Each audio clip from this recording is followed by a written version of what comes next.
So recently I heard that a France 24 correspondent called Sonia Dridi was attacked in Tahrir Square, and that another journalist, a friend of mine called Ashraf Khalil, saved her. And I heard about it because someone had tweeted about what happened to Sonia. And so I sent out a tweet of my own saying, does anybody know if she's okay? And Ashraf responded and said that she's a bit shaken up, but she should be fine. And my first reaction, of course, was, oh my God, another woman attacked in Tahrir Square, and another foreign correspondent, because there was Natasha Smith, a freelance journalist, who was attacked over the summer.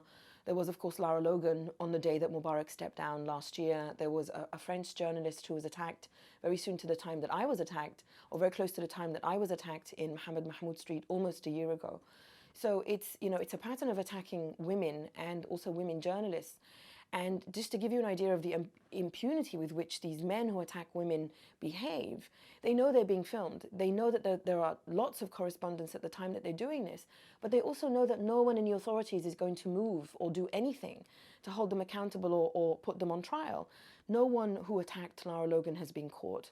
No one who attacked me has been caught. I've tried to sue the regime, but my lawyers filed a complaint on my behalf.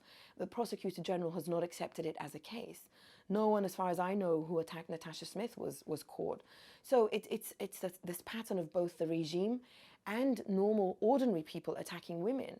And what really worries me is that when the regime attacks, it gives a green light that women's bodies are fair game and it's okay. And then that gives a message to ordinary men that it's okay to attack women because the regime does it.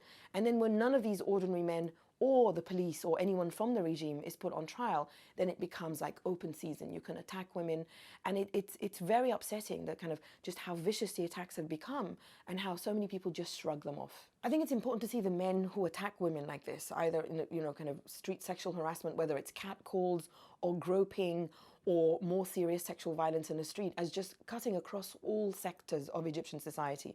Because I think one of the most dangerous things that people do is to say, oh, it's the uneducated poor. And that's just simply not true. And all that does is that it just kind of puts the problem on someone else's shoulders and says, well, we, the good, educated, rich people, don't do that. But if you ask the women who are harassed on the street, or who are groped, or who are survivors of sexual violence generally, they will tell you that it cuts across all classes. It doesn't matter if you're religious or not. It doesn't matter if you're rich or poor.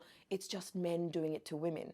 I think many things changed. Many things have changed in Egypt since my parents' generation to now. I think Egypt is a much more conservative society, and that conservatism has been fed by both the now kind of the ex-dictator Mubarak and also the Islamists, because you had this situation that has been brewing for years in Egypt, where the most legitimate form of opposition to the regime was a religiously based one, because Mubarak couldn't close the mosques, and so it was mostly out of the mosque. And to fight the religious opposition who tried to delegitimize him, Mubarak would use very conservative clerics. So it was conservative Islam versus conservative Islam.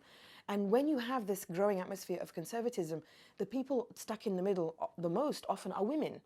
And you've got a society also that has pressured women into covering up more and more. And so some women will cover up for genuine religious reasons. They will wear a headscarf, or they will cover their face because they genuinely believe this is what Islam requires of them. But some women cover up because they think this will protect them from sexual assault. Some women cover up because they're pressured into covering up. And what's happened now is that the women are blamed for not dressing properly if they get harassed or groped or sexually assaulted in any way. There's been this kind of eventual kind of chipping away at the taboo, but there's still a lot of shame associated with sexual assault in Egypt. So almost a year ago, for example, when I was sexually assaulted, there were at least 12 other women who were assaulted at the same time, but I'm the only one who's been trying to sue the regime for it, because a lot of the women are either too ashamed to speak out, or their families pressure them into silence. Some of the most famous cases, the woman who was dragged through Tahrir Square and stripped to her underwear, and another woman who was beaten and then kicked out the then head of the military junta. They've been silenced by their families. They've been prevented from speaking to the media, again, because of the shame associated. But a few months ago, you had a group that organized a protest against street sexual harassment. It was sexually harassed. So there's a lot of push and pull. But women have been using these very now famous cases to say, look, this has been happening for years. We have to do something about it. And they have been pushing for a law. We're not there yet. There are some things on the statutes right now that you can use, but they're not really clear, and we don't have a definition of what street sexual harassment is and who can be taken to court. So this is something that feminist groups are pushing for.